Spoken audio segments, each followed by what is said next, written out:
Greetings, Capricorn. Welcome to Catalyst Energies. My name is Dee. Thank you for joining me. I am so grateful that you are here. Capricorn, this is your full moon forecast. We're going to look at the main astrological themes for the Cap rising, Cap sun, Cap moon. Any strong Capricorn in your chart, there's going to be something here for you.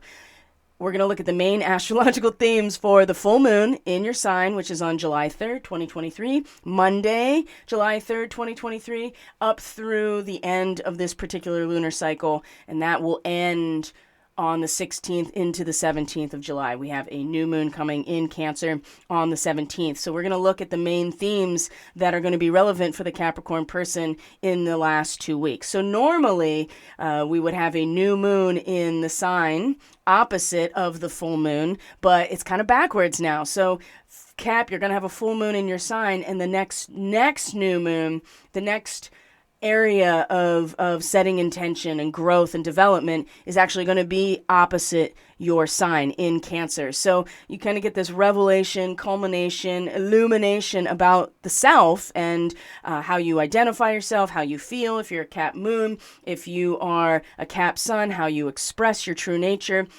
It's going to be in the illumination and the revelation with the Capricorn moon that then can be, I would say, applied to whatever intentions you're setting around relationship with the next new moon, because for the Cap rising in particular, Cancer is the 7th house. So for those of you who are new to astrology, and even if you're not, this is always good to review, right? When we do these forecasts or any type of horoscope, the astrologer is basing it on the rising sign. So the current astrology or the transiting astrology, which is what we're looking at in front of us with a Capricorn rising, or Capricorn being your first house, your ascendant, your rising sign, the horoscope, whether it's daily, weekly, monthly, whatever it is written from the rising sign perspective, because it looks at the current astrology in the houses that relate to that particular rising sign. So just so you are aware, even though you may have a Cap sun, Cap moon, strong Capricorn in different types of charts, right? You have strong progressions, you have placements in your draconic chart, you have a composite chart, which is the chart that's made up of multiple people in relationship. If you have a composite chart with Capricorn, there's going to be some general relevance here for you, but we're going to read the charts for this particular forecast, this full moon forecast, from the Cap rising perspective, just like all horoscopes. And we're looking at tropical or Western astrology. We're using whole sign for this forecast, meaning that we're looking at each house as the sign that it's in. And this makes it more, I don't want to say generic because that's not the right word. It just focuses more on the symbolic and archetypal references as opposed to the way I will read your natal chart or your personal charts, which has these house cusps in the actual positions they are in. So everybody has a preference. There's no right or wrong way to do it, especially if it's tropical, if it is sidereal or Vedic astrology. If you use whole sign, you use Placidus house system, the Koch house system, whatever. There are so many different ways to do this, and none of them is right or wrong. I just use tropical astrology. I use the Placidus house system. It's what works for me, and it seems to be the most consistent in terms of looking at this entire architecture here as a geometrical framework with a mathematical component, right? So, and I've gone over that many times, and I will continue to point that out. But just for those who are, there's new energy coming into the channel and into these readings. So I want to make sure that I am doing my due diligence to teach you about this system rather than being a gatekeeper for what it represents so that you become reliant on what I have to say, right? I may be particularly well-versed or have a natural inclination to be able to interpret or give my interpretation, the art aspect of astrology, but ultimately knowing the language for yourself is really going to make the biggest difference in terms of how you can utilize it for your own growth, for your own development, and to be aware of possible pitfalls and challenges that are presented with these transits, because at the highest levels, they are paying attention and they use this system. And I've been very candid about that over the years, and specifically lately because of the mathematical component that underlies the geometrical configurations that we see here. So with all of that aside, let's get right into it, guys. So one of the things I do want to share, as I do always with these new and full moon forecasts that are put out publicly, if you are a Capricorn, sun, moon, or rising sign, you have access to the sale rate for the lunar transit forecast. We look at the lunar transit time period, so it's much more condensed into the month, or even just a 30-minute check-in about the full moon and what to expect as we go into the new lunar cycle.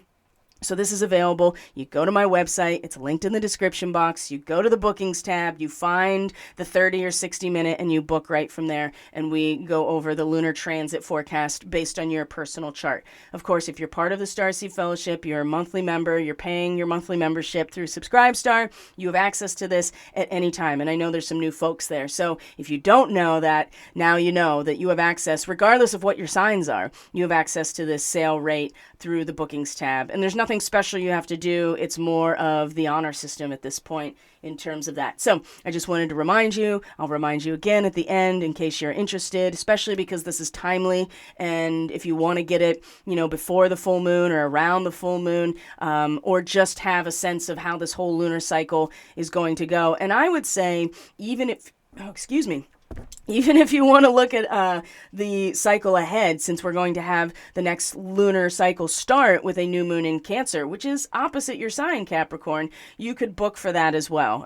You just let me know what you need and we will work together and I will accommodate you as best I can. So there is that. All right, Capricorn, let's go into this full moon forecast for you. We're actually going to start a little bit before the full moon because of the connections to your ruling planet, which is Saturn, now retrograde, now in Pisces. Maybe a little bit difficult for a Capricorn person to have Saturn in retrograde because the Capricorn person is industrious, they are accomplished, they have a goal to meet, and they will put their foot forward one step in front of the other in order to achieve whatever that goal is, whether it is a mission, whether it is a contribution to a societal structure. Career is often that Capricorn 10th house energy. So for a Capricorn identified person, especially as a rising sign, you're projecting your identity and personality into the world as this person, industrious, ambitious, goal-oriented, the mountain goat, truly putting one foot in front of the other and making your way up the switchback to the top of that mountain, okay? So there is, before the moon is in its fullness in the waxing gibbous, as you can see on this chart, and that's at its, that is at the fullness of the moon before it's exactly opposed the sun, which is what makes a full moon. We have a sextile over to your ruling planet of Saturn, and then there will be a trine to Jupiter. So one thing to keep in mind, and many of you are already aware of this, and I'm going to tell you again and again and again and again, because that's how we learn, right? Is that you have to practice. Anybody that's done any skill building knows that you have to practice and practice and practice, and that's what builds your neural pathways. Speaking of the third house, because this is where your ruling planet is, in the third house, in Pisces, which is those neural pathways actually being created because you are engaging with your immediate environment, you're communicating back and forth, you are learning from the environment around you, you are aware of your situation, and you are discovering, exploring, and through curiosity are developing a knowledge base and training your nervous system and your cognition. Okay, that's the third house. You're looking for patterns, you are establishing information transfer, right? You're receiving information, you're giving information through communication. It is the transfer of data, it's empirical observation,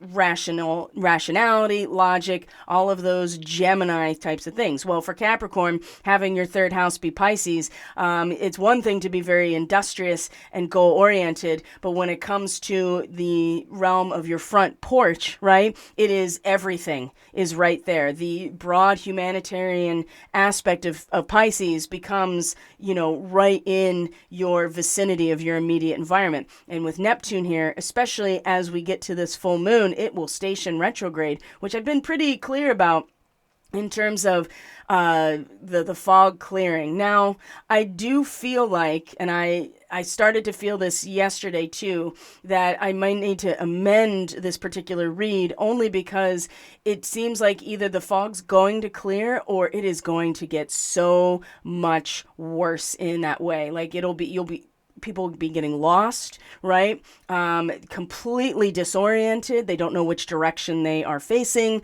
And that's going to be very personalized, I feel like, based on other things. So this third house, because Saturn is your ruler, whether you're a rising sign or a sun sign as your planetary ruler, this energy right in front of you, and the way that you execute those types of ambitious, industrious actions, right? Capricorn is a cardinal sign, meaning that there's like a momentum, right? There's a movement to it, as opposed to the fixed signs or the mutable signs. And those things are pretty self-explanatory in terms of the way that they describe the energy. Mutable being malleable and flexible, and fixed being fixed, right? There's a situated energy. Capricorn is cardinal, meaning that there is momentum. And the way that I envision Capricorn in the 10th house is the matrix of reality, or the matrix of what we identify as natural law. So the thing is that it depends on which matrix of, existence you are identified with and contributing to. I mean, it is what it is, and it has a lot to do with what we are putting into the situation that determines the overall structure, right? So for the Capricorn person, again, what's right in front of you, especially with Saturn now retrograde, there's a lot of deliberation. There's a lot of pulling in and maybe internalizing that work. There may be a lot of hard mental work that's going to be addressing internalized experiences of the mind, maybe going back over some of those patterns that have been acted on. And again, cardinal energy implies an unfolding, right? It's an unfolding of that geometry. So whether you're identified with the unfolding of the divine creative pattern, or you are identified with and contributing yourself to a pattern that is in alignment with a false matrix or worldly matrix, as opposed to divine type of matrix. That is something we each have to discover for ourselves. So let's get started here on the actual transits. And now every full moon is the same for these forecasts, right? The moon will be in the first house, which means that throughout the course of the next 2 weeks, the moon will transit the bottom of the chart, which is about individual identity and expression. So Capricorn, as we go through the next 2 weeks, prepare to be more sensitive and get to know yourself, right? Come more emotionally sensitive and intuitive with these realms that have to do with who you are, the world you're situated in, your mind, your sense of emotional stability, right? The 4th house, which is home and family. Your 5th house, which is your heart fire and your sovereign voice and your creative expression into the world. And the 6th house, which is where the last new moon, which is this whole beginning of this whole lunar cycle, began in the 6th house for you, Capricorn. This is the house that we all get our shit together. Or hopefully, that's the idea. The 6th house is where you put one foot in front of the other. You do the work, right? You do the work. And that can be anything to practicing, to maintaining a practice, a discipline, a healing challenge comes into your life and you have to maintain or put into place and work the system, work the program. So the new moon already started here in this house for you, Capricorn, and it was in a square to, Neptune in your 3rd house that will also be retrograde. So And something to consider here is that the 3rd house is usually the Gemini house. And so I do get a sense here as with this full moon is an opportunity through relationship, Capricorn, through relationship, because it is going to have the sun in Cancer, which it has been since the solstice, is going to illuminate and highlight and reveal the aspects about the subconscious for you, Capricorn, who you are, the person you project into the world as a Cap rising, it's going to highlight and illuminate the relationships that can continue and the relationships that will inevitably fall away.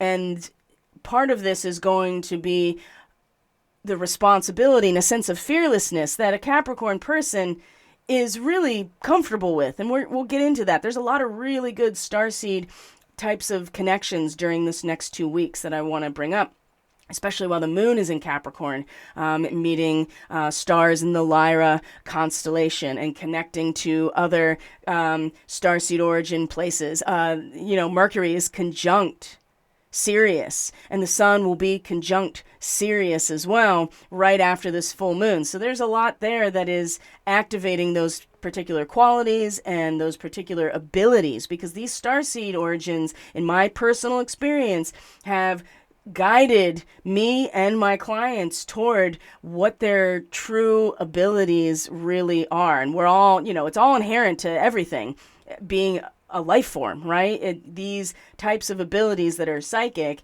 right, are empathy and precognition and telepathy and telekinesis, and there are others I'm sure that I'm missing. The idea here is that these starseed origins tend to give people insight into where they're stronger than other areas in those particular abilities. Anyway, so there's a lot of that going on this week. And so Capricorn, especially if you have Lyran starseed markings, for instance, this is an ancient type of frequency, and there is a sense of fearlessness and knowing what needs to be done. That's the thing about Capricorn, because there's this sense of projecting oneself, yes, as the boss, but a real leader puts themselves out there first and is able to do the thing, whatever it is. They're able to go and put themselves out there as a means to get something accomplished and know what needs to be done. And so there's a fearlessness that comes along.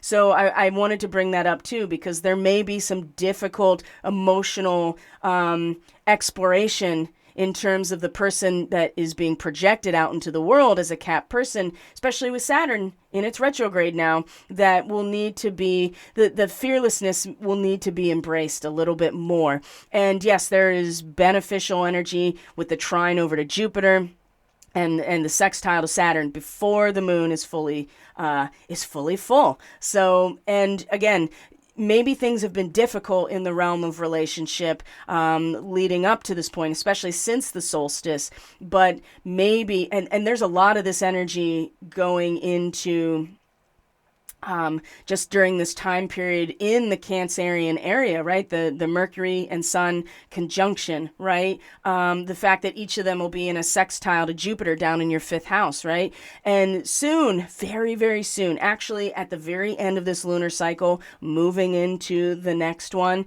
on the 17th of July, the nodes are going to shift into new signs, which means that, the last 18 months have been on the axis of your heart fire, your sovereign voice, your passion, your joy, your excitement, your pride, right? That's the 5th house energy too. Your children falls into the 5th house, right? Your romance and dating and lust and the blossoming of your full nature is the 5th house. For the last 18 months, the axis of the unconscious drives has been in your creativity and expression and the acceptance of it, especially with this South Node in Scorpio right now as I'm recording this, the moon aspecting it. So soon the nodes are going to shift into the axis of your power, right? The 4th house being where your power comes from, your home and family of origin, the relationships that you are committed to that are also what contain you, allow you to be emotionally vulnerable, but also very emotionally strong and stabilized.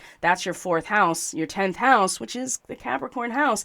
The South Node is going to be there in terms of, where that power is released. And the axis of the nodal axis of the moon in particular, in the natal chart, in the transiting chart, it always comes down to the unconscious soul drive pulling you in a direction that is meant for your development and soul evolution. And so the energy is about to shift for you, Capricorn, whereas that energy at a soul level has been into, your creative expression and your heart fire is now about to start being directed and pulled deeper into where does your power really come from? So that's on its way. So in the meantime, this fifth house energy, as the nodes are about to finish up here, you have Jupiter here and you have Uranus here. And so it's been kind of turbulent, and sometimes Uranus in the fifth house is going to force an issue around your creativity, your expression, your passion. And that is usually to force the issue because your unique expression, right? Because Uranus often represents that unique original quality, something innovative and outside of the box, is in the fifth house, is really the precursor to the society, which is the 11th house, your peers, your social networks, your community, accepting the gift of your unique expression, right? And that benefits everyone when that gift is fully received. And that's what the 11th house really represents. So there's been a lot of focus here. There will continue to be focus here. And remember, Cap, like Taurus in particular, as the fifth house, I mean, it is your true joy to be engaged with these Taurus types of themes, which is very artistic. It's very, it's ruled by Venus, right? So there is a sense of groundedness and dependability and patience. There can be some stubbornness in the fifth house. I feel like Uranus has really, over the many, many months of being in Taurus, has really been a gift in terms of that, right? I mean, there's no room for stubbornness with Uranus involved because the literal landscape is shifting. And so you always have to be on your toes here. So anyway, these are just kind of general themes to kind of get you oriented towards the area of the charts as we're going to go through the play-by-play here. So the moon is going to sextile your chart ruler of Saturn, right? Now retrograde in that third house of your mind, right? What you know, your knowledge, and how you gather information, which is usually right in front of you, right? You're picking up the data from right in front of you and how you engage with that environment. Neptune is also retrograde. So the fog is clearing out of the mind right now for many Capricorn people. I think that, the abundance of what is in that garden right now is becoming much more clear. And Saturn here, there's a lot of deliberation in terms of our creativity, what we have dreamt of, and what types of mental work really needs to be established. And so there's some deliberation here, and it's not a terrible thing. Neptune stationing retrograde, I think, is going to clear the mind fog, or it's going to get worse. I do feel that's the case as well. Now, keep in mind, Pluto is also back in your sign for now and won't station direct till October, and then is going to come back into Aquarius around February, which is also when Saturn is going to come out of its retrograde shadow. So that time period of February in like Aquarius season is going to be highlighted for everyone. So just know that Pluto is it's finishing in Capricorn. So depending on where your house cusps are, you may find that Pluto is going to continue through your first house. But these are general themes here. So let's get into it, the play-by-play here. So when the moon is in a sextile, right, that's a 60-degree angle. When you have blue lines, as many of you probably already know, the blue lines represent a harmonious or foundational or supportive aspect, and the red lines are the squares and the oppositions. And that's where the tension, the friction is uncomfortable. It creates energy, and it usually facilitates change and growth more than the sextiles and trines.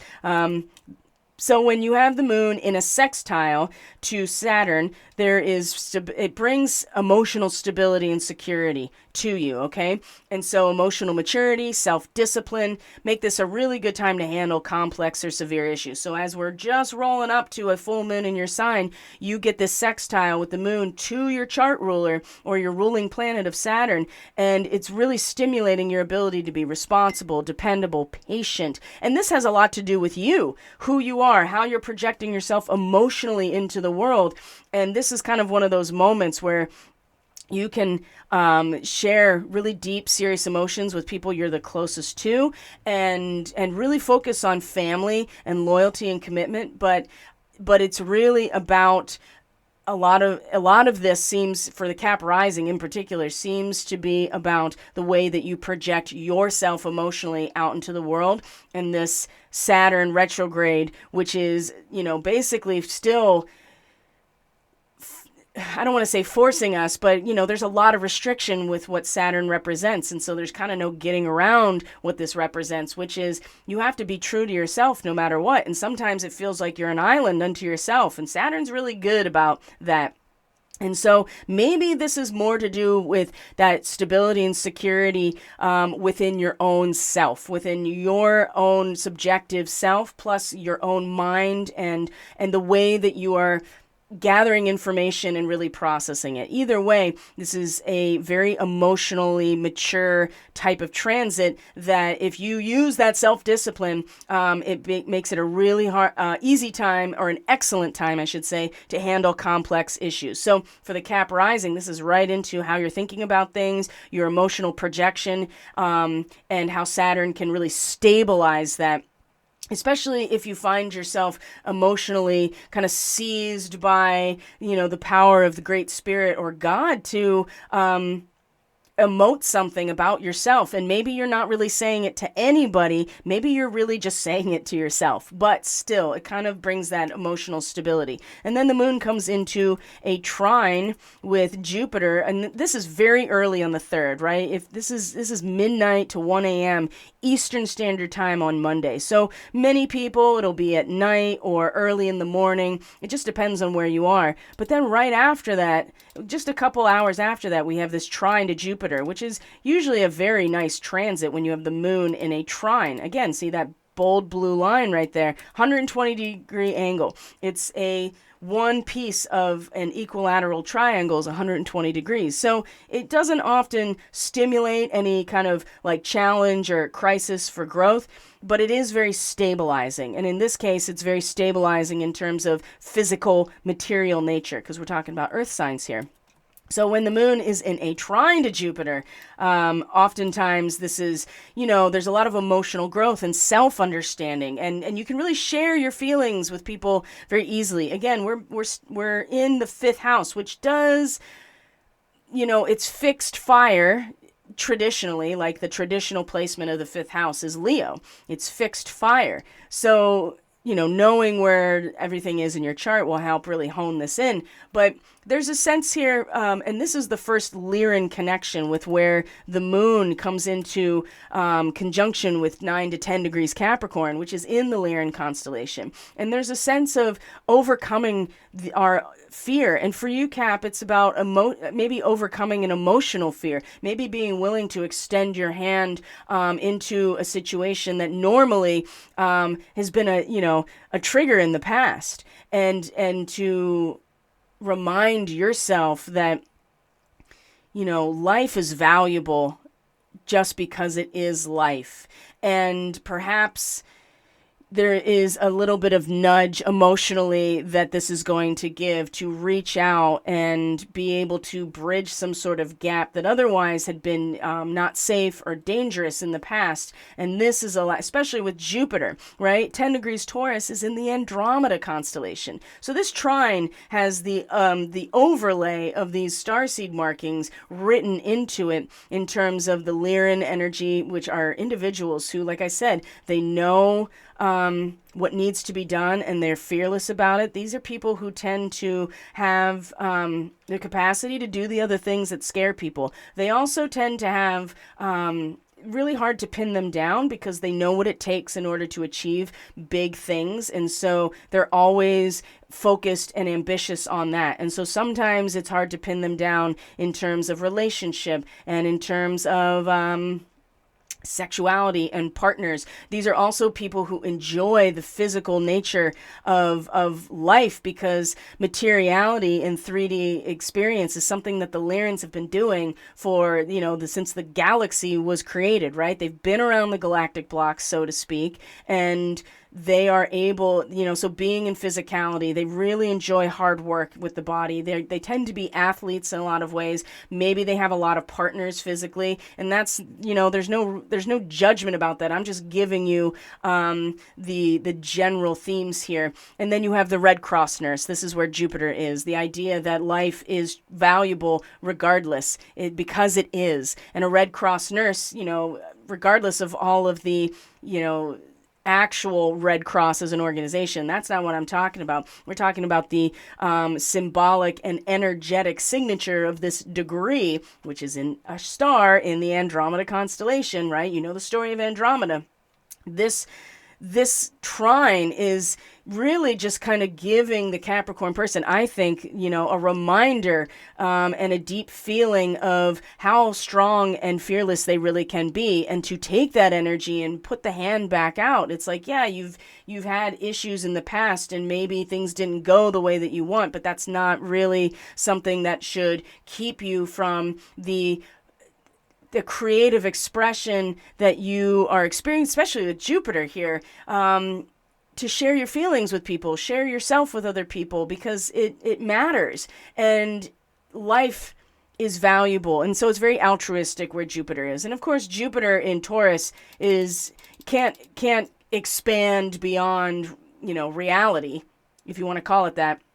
Taurus is very fixed. And so there is a sense of, there's an expansion, but you can't go beyond like what the actual physical elements of life really are. And I think that actually may be a good thing right now in terms of Jupiter. So the moon trine Jupiter brings good feelings and happiness, emotional growth, and self-understanding. I think this is one of the key phrases with this type of transit with moon trine Jupiter that's really relevant to the placement and the degrees, right? Self-understanding. You can share your feelings with loved ones more easily. There's a relaxed attitude here. There's a sense of safety that you can reach out and fulfill that ambition or that goal of really expressing yourself in a truly altruistic way, because these things are supporting each other. And so there's more creativity, imagination, intuition, just in general. And you may experience prophetic dreams or feelings with a moon trine Jupiter. Emotional comfort and support may come from your family and friends. It's very possible that you are the one offering the emotional support and comfort, because again, we're still talking about the houses that have to do with the individual identity and expression. But something to keep in mind is mutual respect and understanding can lead to very successful partnerships.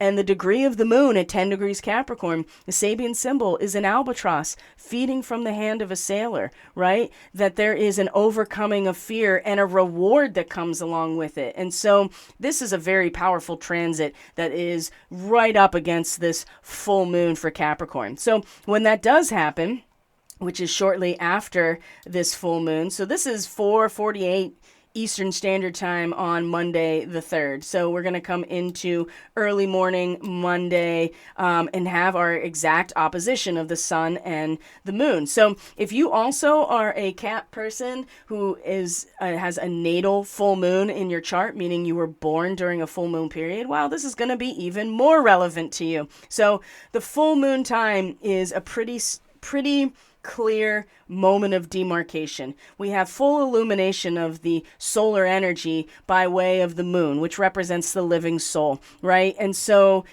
when we have these oppositions with the full moon, it is a culmination point from the new moon, which, reminder here, in Gemini, in the 6th house, right, about getting the work done. And getting the work done in the case of the actual degree of the new moon in Gemini was stepping out of the safe encampment and kind of polarizing your consciousness to make a new decision, to reorient your positioning. And it's the gypsy coming out of the woods, right? That's the Sabian symbol. So yeah, this is a challenge for the Capricorn person to mentally do so and do the mental work in order to do this. But this is where it started. So, and the square to Neptune before the retrograde, I think, put that watermark on that on that because I think there may have been some real illusion about the mental capacity or a fear, right? I do feel like that there is a sense of fear and confusion around that as well. And this is about to clear up. So especially with this full moon. So the sun in Cancer having this moment of revelation, right? And Mercury is also in a conjunction with the star Sirius. And so the moon will also be opposite Mercury in turn. So not, in terms of relationship and being very identified and sustained by, relationship, interpersonal relationship, business relationship. The seventh house is the form of the relationship. And when it's balanced and fair and just, it's peaceful. When it's unbalanced, when there are things out of alignment in the relationship, we work to move things around and reconstruct them so they are peaceful, okay? So when the sun is in the seventh house, like for a Cap rising, for instance, you're going to find much more sustainment and vitality in the relationship itself for the individual, right? So this opposition, I think, is really going to show very clearly for the Cap person, okay, the relationship and the nature of the relationships in my life, whatever they are, right? It's about the form of the relationship and being identified with the nature of the relationship, being something latent in that relationship that is allowing for the Cap person at the full moon to really have the courage and I would say the trust in oneself to explore the subconscious of how you project yourself into the world, right? I think this is a really important moment for people, Capricorn people, and certainly Cancer people, but this is addressing the Capricorn person to really pay attention to how not only you're feeling at this full moon, but what is illuminating for you about the relationships that you have been in, that you had committed to recently, or maybe not so recently, maybe a recommitment to it. It is going to allow for the Cap person to explore what is otherwise the hidden realms. And when we're talking about the moon, we're talking about the subconscious. And the subconscious is way more responsible for the projection of our personality and our behavior than our conscious mind. So that is something the Cap person is going to be able to have illuminated for them, right? So I don't have any really strong Cap in my chart. At least not in my natal chart. So it's hard for me to, I have quite a few progressions in Capricorn right now. So I guess I should take that back and be like, oh yeah, I guess I can relate to some of this. But in terms of identity of sun, moon, and rising, this is a good opportunity to kind of face the fear that you may have and go back deeper into who you are, how you project yourself into the world, and learning as much as you can. And also valuing the aspects of relationship that may not be fully revealed yet, but they are, the latent worth of them is being revealed right now. So that's our full moon, and this is on the 3rd. And what do we say? This is like the morning of the 3rd. And right after that, like I said, there's going to be that opposition with Mercury. So this is always a fun type of transit because it can be very confusing, scrambles and polarizes your thinking when you have the moon opposite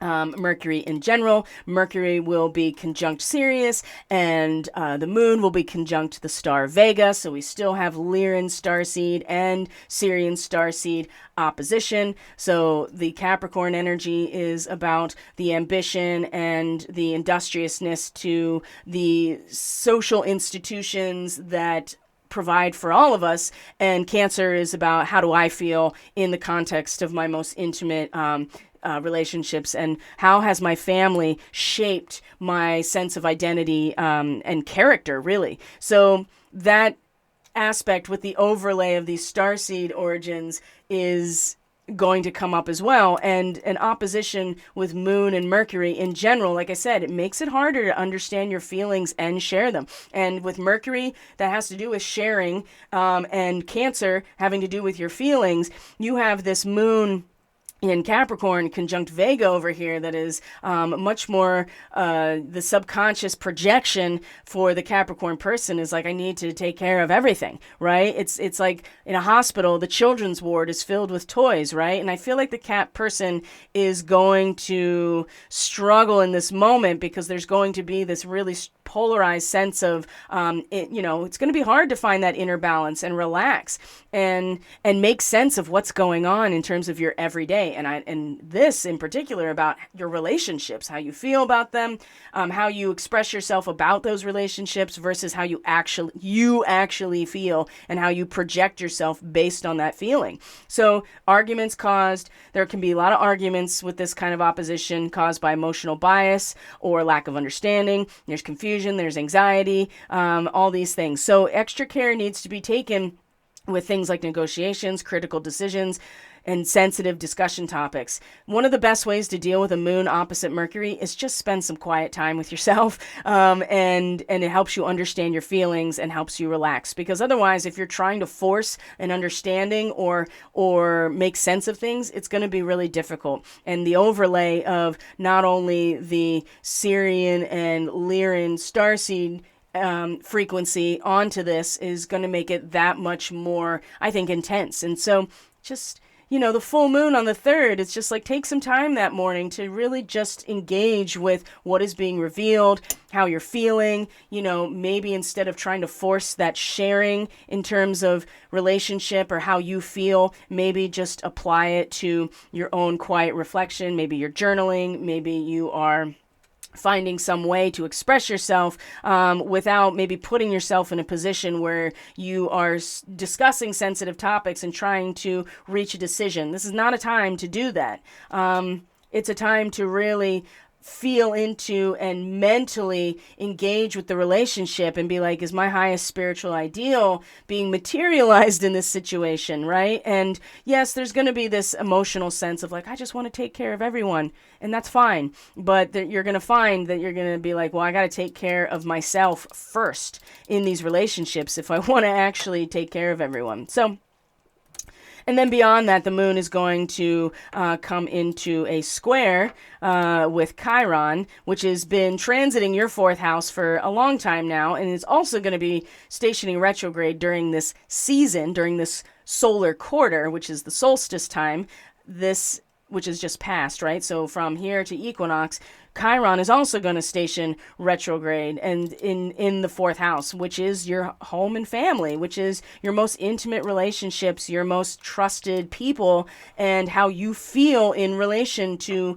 those traditions, to that root system. Where's your power come from? So the moon is going to then come into a square by the end of the day on the 3rd to Chiron, and surely how you feel and a sense of wanting to just, feel a sense of connection and enjoyment is going to really bring out a lot of these Chiron wounds that have to do with the dichotomy of victim savior in terms of your immediate family, in terms of your root system, where your inner power comes from, your private life. The 4th house is normally ruled by the moon, and so something to keep in mind is that the moon often represents our need for privacy, right? We feel things, but we may not necessarily be wanting to emote them out into the world.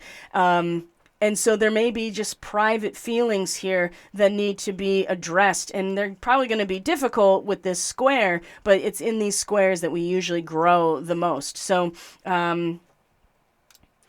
I think that's going to, the 3rd is going to be a lot of stuff that day that is going to maybe be a very difficult revelation for the Cap person, but also opportunities to really explore and get into the nature of who you are and how you project yourself subconsciously into the world. And Chiron in the 4th. I mean, it's going to be here for a while longer. And in fact, the North Node and Chiron are slated to come into conjunction with each other also in February of 2024. So that's going to be, that whole time period is really going to be something else. October is a big deal. October into November is a very big deal. And then early to mid-February is going to be also really intense. So in the meantime, this is about all of us getting our shit together, honestly. And for the Cap person, the whole new moon was about that, right? That 6th house is the getting your shit together house. So,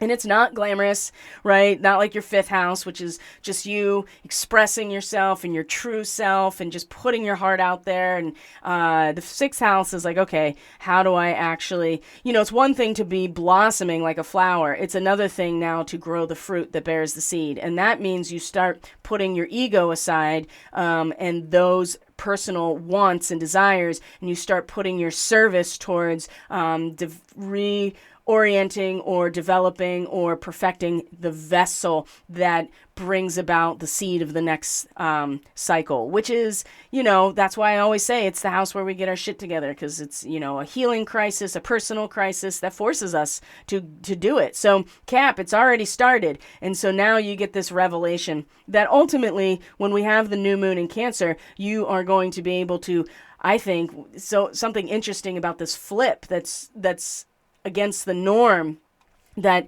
the full moon and then the new moon opposite the sign, I think that the full moon and everything coming up to it is going to allow for the Cap person in particular in relationship to set some intention to allow God to step in, right? Allow that providence to enter the relationship and be that third aspect, kind of like the Holy Ghost, you know what I mean? So, or the Holy Spirit.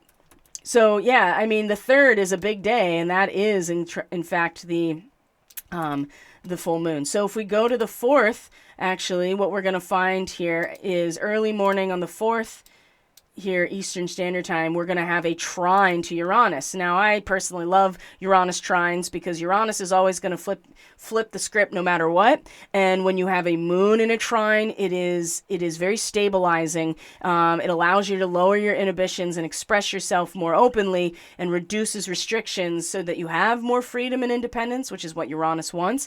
But it also amongst all of those things, lower inhibitions, fewer restrictions. It actually brings positive change and excitement to your life without causing too much chaos, right? So this is a great time to break bad habits, to break pattern, to leave unhealthy relationships. And if you're remaining flexible and open-minded about new opportunities that come your way, this is a really good opportunity. So the moon in Capricorn is in a trine to Uranus, also in your 5th house. And so perhaps Capricorn, if I could give some advice here, perhaps instead of fighting, right, which is the Capricorn person is going to push and is going to do what needs to be done in order to accomplish something. There is more to learn from our failures than from our successes mostly. And the moon in Capricorn, when it comes to the way that the Cap person is projecting themselves through their subconscious or emotionally, it is really, I think, I'm just going to give my advice. If perhaps maybe you are willing to kind of accept your defeat gracefully in this point, you may find that is opening up and releasing restrictions that is going to allow Uranus in your 5th house to bring a brand, just to be inspired creatively in a whole new, innovative way. Breaking bad habits and leaving behind unhealthy situations, coming from your ability to really just emotionally accept defeat gracefully, projecting that into the world and realizing that this is going to open up something in terms of your creativity, your artistic expression, your sense of joy and romance, and maybe something new comes into your life. Maybe a new sense of passion is able to break free. But a big part of this is that you don't hold on so tightly in your own identity to the fact that maybe it didn't work, right? And that's okay. Again, we learn way more from our defeats than we do, and our failures than we do successes. And Capricorn, it's hard for a person who is Saturn ruled to do that, but that is also a completely noble thing to do when you realize oh, yep, I lost that one. So I know that it's, the third is going to be very difficult in some ways unless you are really very humbled as a Capricorn person and are very aware of what you are accomplishing or working towards. This is going to be one of those moments. And, in terms of when it is, I mean, we're looking at just as the day turns over. So in some cases, this might be a dream-oriented experience. So be aware of that as well. And as the moon continues to move through your sign, it is going to come into a quincunx. Now, Venus and Mars, both in Leo. This is your 8th house, right? This is power dynamics. And of course, Capricorn, having Leo in this house for you, you really do experience your joy and your thrill in cooperating with other people, right? I mean, Capricorn is not about the individual. Capricorn is the unfolding of the social institutions, the society, the great spirit's kingdom, right? God's kingdom in its entirety and contributing to it. The 8th house is the raw power that's generated that eventually leads to the crystallization of those structures.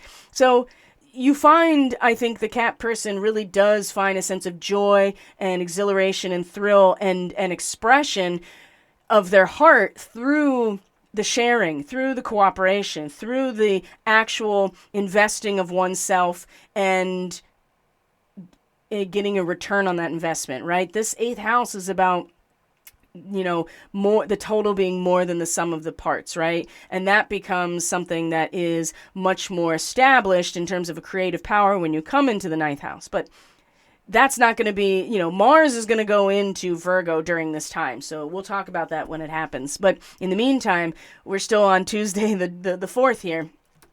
And let's see. Yep. And we're almost an hour in. So I'm going to do my best to move this along. I just, while the moon is in your sign, it's important to give a lot of attention to those transits because they're going to influence you as a person, as a subjective identity the most. So the moon is still in your sign on the 4th. It has that trine to Uranus. And then what happens is that it comes into a sextile with Neptune in your 3rd house, and then is going to come into a conjunction with Pluto. So this is on the morning of the 4th. And in the United States, this is our Independence Day, meaning that the sun is soon going to come into conjunction with Sirius as well. So let's talk about this. Sextile Neptune, right? 60-degree angle. It heightens your level of sensitivity and emotions. This is really important that on this day that you're going to feel it all, right? You're going to strongly feel all the feels with the moon sextile Neptune. So the best thing you can do to take advantage of this moment, instead of just feeling all the feels and just being like, oh, I just feel it all, get around people who are lovely and pleasant for you, that you enjoy their company, so that you can be sensitive to those feels, right? And you will have stronger intuition, stronger empathy, things like that. And it will, for the most part, be accurate with the moon's sextile Neptune. Now, remember, it's retrograde. So it's either starting to clear up the fog, which means you're going to have even more sensitivity and stronger intuition, and your dreaming and your imagination will be more vivid and creative, or you're going to double down and it's going to be even more foggy and you're going to feel completely disoriented and lost, and you're just going to tap into whatever is kind of presented to you. So in this case, I would say,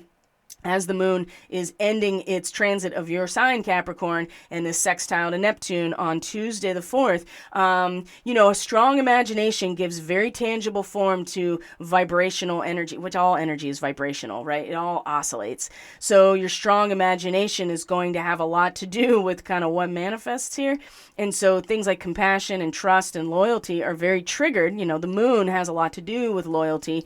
And I just see that if you intentionally kind of put yourself around those people and in those surroundings, that you are going to, that imagination and the way that you're being inspired by your imagination is going to have more likelihood of manifestation in your immediate environment with Neptune. The moon's still in your sign. I think this is one of those moments that, be around the people that are going to give you those types of feelings, so that you are not just picking up on whatever is around and find yourself inadvertently kind of manifesting things because you're just around. And, not everybody has control over this situation. I totally understand understand that. So that's something else to be aware of if you are someone who has to work that day, or you are kind of in a situation you can't get away from more troubling or negative energy. This is where you allow your compassion to kick in and be aware that you can exercise that compassion and that empathy for people.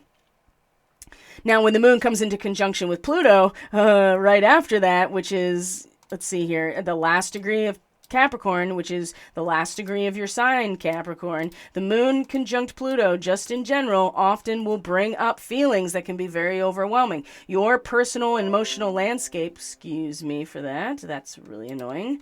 What a distraction.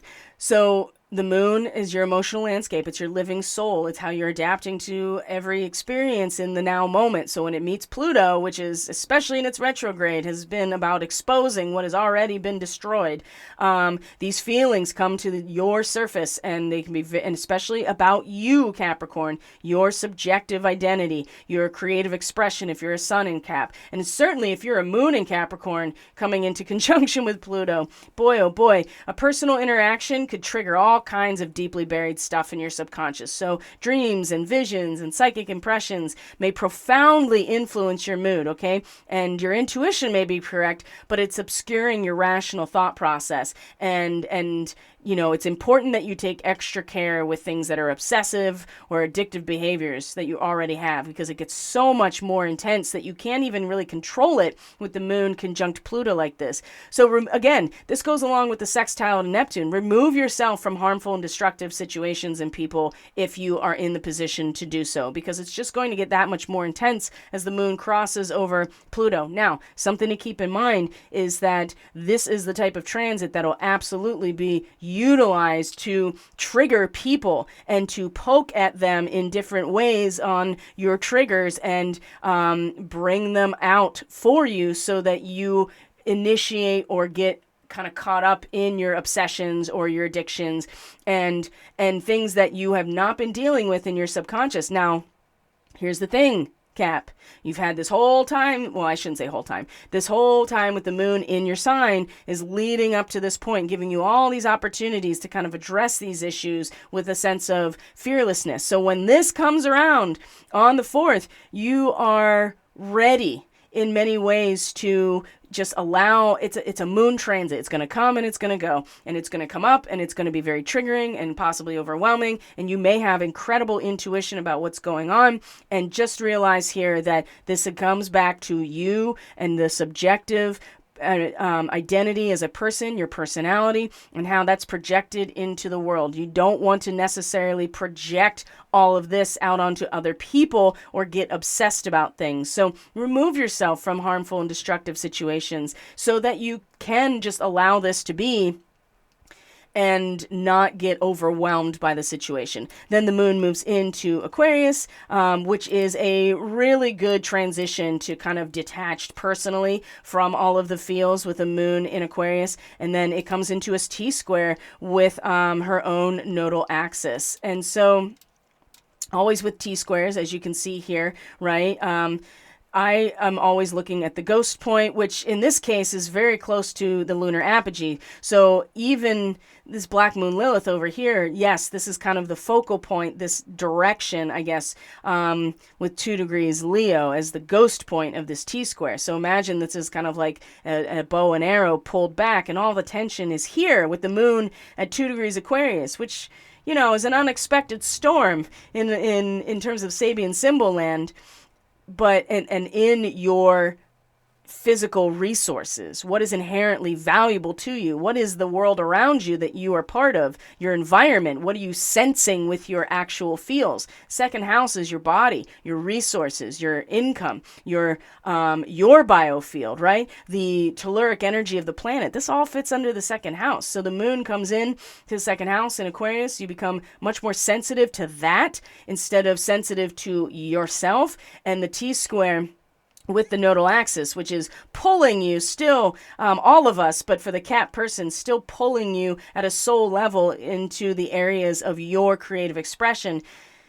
The ghost point here over to 2 degrees Leo is that whatever you're feeling in terms of what is and what is natural around you and what is changing in that way, or what is happening that's unexpected, you can focus here on this area of spreading that or sharing that in your actual cooperative relationships, whatever they are. Now, the thing about Lilith being right here, as with all the Lilith transits, is that if we attempt to override our sense of disconnection, right? The lunar apogee is a space, right? And if we in our egos try to fill that space, then this is where the shadow of the feminine comes in, and all the negative stories about Lilith make a lot of sense at this point. If we recognize that space within us, and instead of overcompensating for it, allow that space to be open for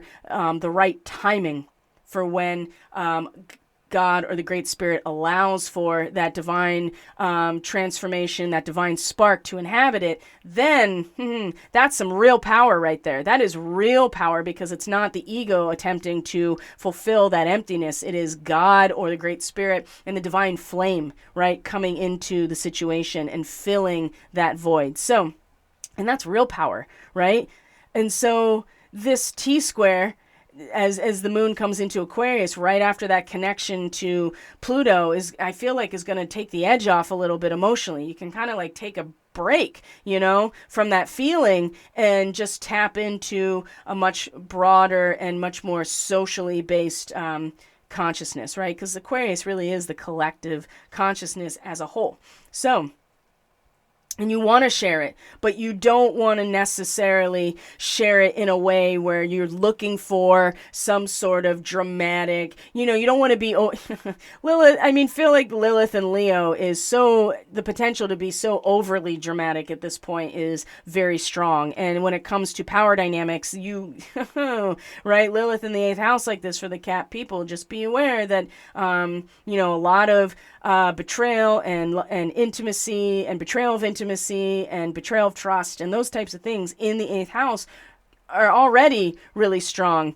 And if you are feeling something really drastic changing in those energy fields, whether it's your biofield, whether it's the Earth's biofield, if it's in your resources, it's in your body, it's in your genetics, whatever it is, just be aware that it's okay to share that. You can focus that all of this tense energy on sharing that in some way and the impact it will make. But if you are looking for someone to recognize that you're sharing this and to get some sort of feedback from that, it may not go the way you want. So that's something to be aware of as well.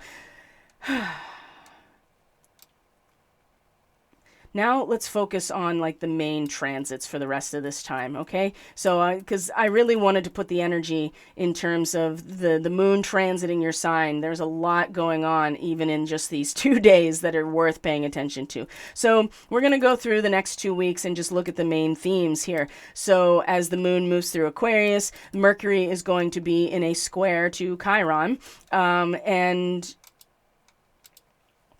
let's start looking this day by day here. So Mercury on the 5th, comes into a square with Chiron. Again, Chiron being in the 4th house of home and family, personal power, private life, your root system, and how Chiron has been, pretty ruthless in here about feeling a sense of real woundedness in this area and a woundedness of self-worth in relation to this area. Like if you're not living up to the established root system already, Chiron is poking at that wound and being like, well, you're not doing enough here. You're not powerful enough here. You have to heal more people. You have to help more people. You have to give yourself over and ignore your own suffering in this area. And the square with Mercury, and of course there will be a sun in a square to Chiron also coming during this time for you, Capricorn, is, using the mind, right? Remember, Mercury rules your 6th house, okay? And it just came out of that area. So maybe kind of going back into what it was like as Mercury was moving through your 6th house, like putting that mental energy, doing the mental work. And now utilizing that as a means to learn about yourself from your relationships, and perhaps this will clear some things up in that square, right? Because again, Mercury is looking to feel a sense of belonging, right, with in Cancer in the 7th house. And maybe the square here for the Cap person is going to be like, well, you don't belong anywhere. So perhaps, and this is how the wound can get brought out with this square. You don't belong anywhere. You don't deserve to be happy. You don't deserve to experience what it feels like, or to even be able to come close to experiencing what it feels like to be happy or feel safe and content in your relationships. And this is what the square, I think, is going to bring up. So be mindful of that you're going to be triggered in some way here in terms of how, what you're learning about your relationships. Now, this could go the other way, right? So Mercury is in a square to Chiron. And you may be kind of hyper fixated on, does this relationship feel, can I conceptualize a good feeling from these relationships? And, maybe this square is going to bring up the fact that you're not really focusing on healing your own root system down here and releasing yourself from your own suffering. And perhaps what you'll start to recognize through this Mercury in Cancer is like, okay, I've been bypassing my own healing in this way down here in order to try to create at least a cognitive awareness of what this feels like to be safe and to be happy in relationship. So I just feel like that general theme is really going to come out for the Cap person with this square. And the same thing when the Sun comes into a square with Chiron.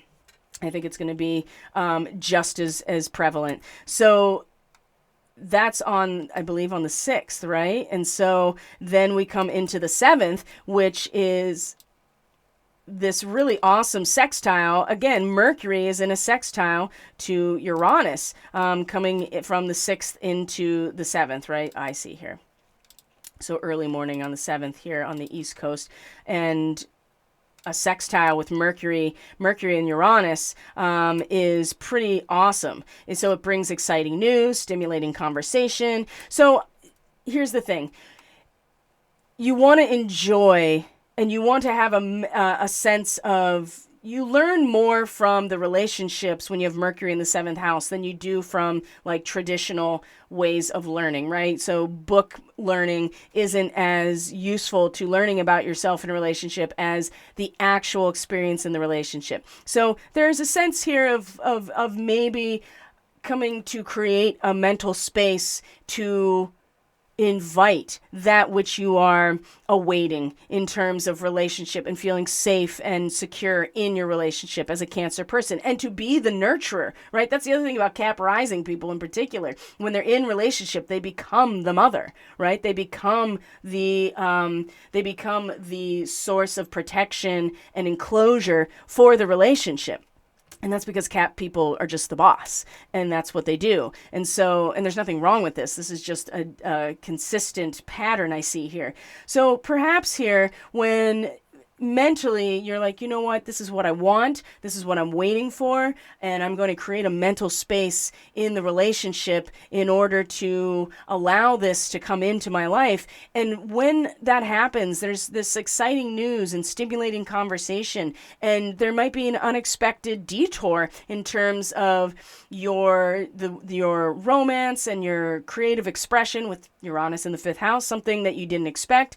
All your senses are heightened, allowing you to perceive things in greater detail. You may discover things from flashes of insight here about relationship, and seeing things from a different point of view may help in solving lingering problems or finding, a lost object or whatever. But for Cap, it's in relation to Uranus in your 5th, which is your romance, which is your lust, which is your sense of joy and passion, and 7th house, which is the peace of your relationships, right? The balance of them. If that is truly what you are awaiting to establish peace in your relationships as a Cancer person, this sextile is going to give you there's going to be something that comes up through your expression, through your creativity, through really just showcasing and expressing your your full self, your voice, that I think is going to be very illuminating, right? Flashes of insight, I think, are really strong with something like this too. And maybe you kind of express yourself again in a unique way, or in a way that is something that you didn't intend to, or just kind of comes out of nowhere. But it also is going to be really stimulating and exciting, right? Flashes of insight often come with a Mercury sextile Uranus like this. And this is on the 7th. And then we come into the 9th, which is our third quarter moon. So always a crisis in consciousness with our third quarter moon. And that is going to be in Aries. So leading up to this, right? So we're looking at the weekend of the 7th, 8th, and 9th. The moon will be moving through Pisces. It's going to meet Saturn. It's going to meet Neptune, and this is when you have the moon moving through your third, you are intuitively and subconsciously establishing those patterns, picking up those patterns, you often will pick up on things in your immediate environment that your conscious mind doesn't, but your subconscious does, and your emotional intuitive landscape does. So when it meets Saturn and when it meets Neptune during this time, it's certainly going to let's see here. It's certainly going to increase your emotional sensitivity. You have to be very aware with the moon conjunct Neptune of kind of giving into delusion, right? It's one thing to have dreams, but sometimes fantasies will take on a life of their own. The other thing too is that suspicion can spiral into paranoia. And when you have the moon in the third house like this, you are picking up on things that your conscious mind is not. But with Neptune here as well, you just have to be mindful that that suspicion can spiral into paranoia, into guilt, into self-destructive habits. And it's one thing to be cautious, it's another to be delusional. So you may be picking up on wrong signals, but the fact that Neptune's retrograde, I feel like there's less of an option or less of a potential for that to happen. The other thing too is that right after this, Mercury and the moon will be in a trine as well, as you can see. And this is actually the degree that the new moon is going to be in, 24 to 25 degrees. So, of course, with a moon in a trine to Mercury, right, you see things more clearly, your feelings and your intuitive side are balanced. So whatever you're picking up on, and maybe this intense kind of moment with the moon conjunct Neptune, and then right after that, you have this sense of seeing things more clearly, as you are emotionally kind of purging everything out of your immediate environment or out of your own feeling state based on what you are picking up on when you meet up with Neptune. Your feeling intuitive side is balancing the rational thought processes. You have very acute perception and you're in touch with your feelings. And so even if it's a little confusing at first with the moon meeting Neptune, right after that, when it comes in, and this is Saturday, the 8th, right, in the morning, your next Saturday, you're going to get in touch with your feelings, have sound judgment, more personal discussions, and a much more balanced perspective with what you may, and this is before the conjunction with Neptune. So this is even more important that this trine is realized, because then you have the conjunction with Neptune that could be a little dicey if you are not aware of the possibility of being delusional or being suspicious in terms of your immediate environment. Doesn't mean that you're not right, but you have to be able to filter out all the background noise so that you can actually tune in to what you want to be tuning into. And there's a lot of possibility for exposure to all kinds of stuff, poisons, infectious disease. Hygiene and cleanliness are really important when a moon and Neptune meet, because your immunity may be low. So also be aware of that potential with people right around you, especially Capricorn in your third house. You may need to actually execute and, shut down and take better care of your immune system, because the susceptibility of picking up on other things, right? So I feel like this Mercury trine the moon right before that is really, really important. So now that we've kind of gone back in time. We'll go into the 9th here, and that's our 3rd quarter moon. Always a crisis in consciousness from the full moon. What am I conscious of? And how you are making the most of the full moon, which the light of the moon is diminishing. So we have to take conscious, objective approach to applying what has been illuminated. And this it's always a crisis point with these quarter moons, always. So the moon in a square to the sun, the moon's going to be in Aries. That means it's going to come into this square, and then it's going to come into a conjunction with Chiron. Talk about really poking emotionally at those wounds. It's going to be very clear. And Mercury is going to trine Neptune at the same time this is all happening. So let's see here.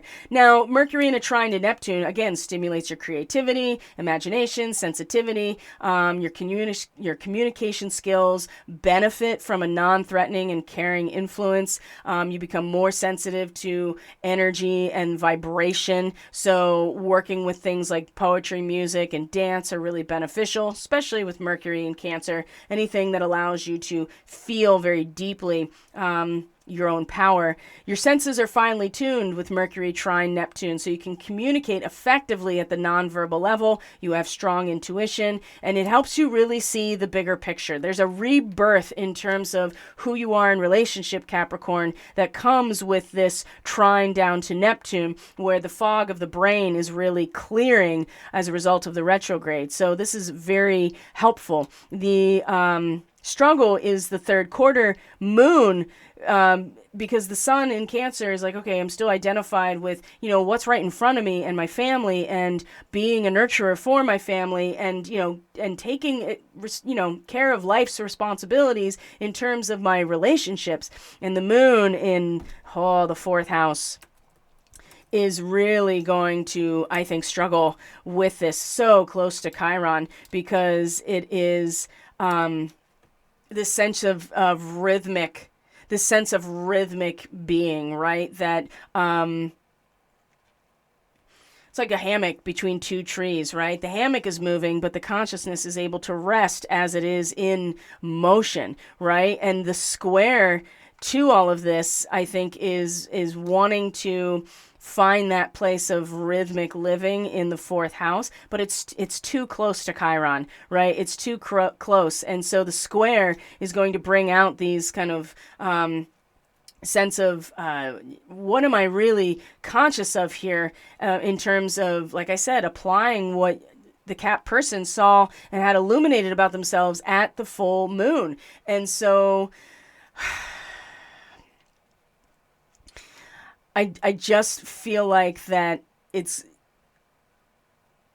there's this constant conflict with the Cap person, especially in terms of relationship, throughout this whole time of being responsible and taking a sense of responsibility for those that are part of the larger, relationships or family structure. But remember, this whole moon period during this time is about you becoming being more sensitive to who you are. And a Capricorn person is just naturally going to be hyper focused on and acting and projecting oneself into the larger structures. And the sun in Cancer, granted, it's about fulfilling of life's responsibilities and you really being sustained by doing it. It's just going to bring out that struggle of there's still aspects in terms of where your power comes from and who you are in that realm that really is asking for some sort of healing, and it comes from the stillness. And I think the best way to make use of this particular energy is, how do you find that stillness in your most private inner self emotionally, as you are in fact taking care of life's responsibilities, right? You're scratching at the ground, you're picking up worms for those that you're responsible for, and you get a sense of sustainment from doing that, right? But you can't ignore what's going on down here, Capricorn, because Chiron is right here. And when the moon meets it, it's going to make it really clear. And then Mars comes into Virgo, right? And now talk about getting it done, right? I mean, getting the work done, putting your energy into getting the work done. Now, Mercury is going to come into an opposition with Pluto not too long after this as well. So we have our third quarter moon. We have Mercury in a trine to Neptune, which is kind of like this rebirth, and then it comes into opposition with Pluto. So there's a tendency with this type of transit to kind of hone in on a particular problem, and you put on the blinders, right? So if you're going to do that, especially in terms of relationship and how, parts of yourself, Capricorn, have gone through such an intense transformation since 2008 when Pluto came into Capricorn. This is a good time for research, investigation, uncovering secrets, right? And there may be strong opinions now, but there's also the promise of a really positive transformation with a Mercury opposite Pluto and thinking on more profound levels, right? But here's the thing. This transit really favors subversive tactics, threats, intimidation, other types of abuse. So please, since we're talking about Mercury in the house of relationship, Capricorn, just be aware of these tendencies. And regardless if you're on the other side of it or not. And since Pluto is in your sign right now, there is a tendency to kind of be on that end of projecting these types of tactics. So don't get caught up in that just because you're feeling a certain way here and you're getting mentally very kind of consolidated and conservative in your energies, right?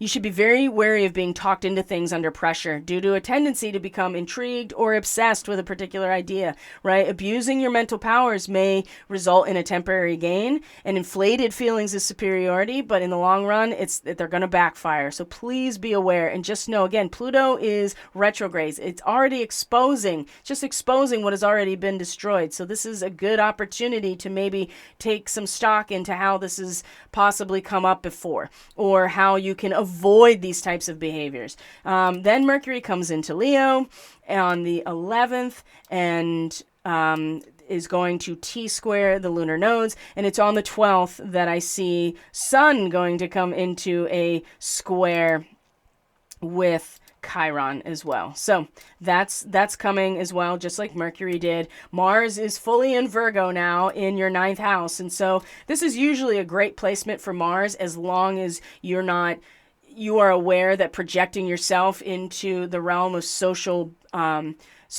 understanding, belief systems, the big picture. If you are attempting to act on any of this stuff, it's really good to have Mars in the 9th, as long as you're not making it personal, because the 9th house isn't personal. The 9th house is about the meaning of the relationships, and that comes with understanding and synthesis and alchemy and transmutation. So the best thing is that if Mars is being initiated by God's divine spark, you really can't go wrong. And then the Holy Spirit comes into the situation and is that kind of stabilizing point with Mars in the 9th house, which is, for the Capricorn person, is Virgo. So as we get up to the end of this lunar cycle, we're also going to see that the sun is going to sextile Uranus, just like Mercury did. And this is another one of those moments where pleasant surprises, stimulating encounters. So there's a consistent theme here with Uranus being in your 5th house and something going on in relationship that you are mentally involved with and thinking about and learning about, that you are sustained creatively by the relationship. And every time they come into this sextile with Uranus, there's something pleasant and stimulating that comes out of nowhere. This is a good time to try something new, exciting, having the freedom to do it. Increased self-awareness can come through flashes of insight. There's curiosity, there's inventiveness, allowing you to make new discoveries about yourself in relationship.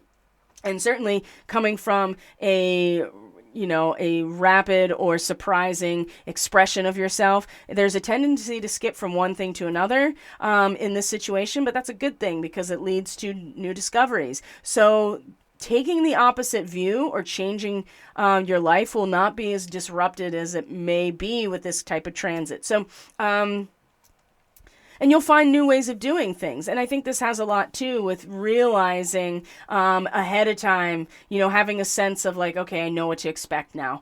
And with that in mind, it allows for kind of like these new stimulating encounters and increased self-awareness. I think this is really good, leading to the end of this lunar cycle. So that's the 15th.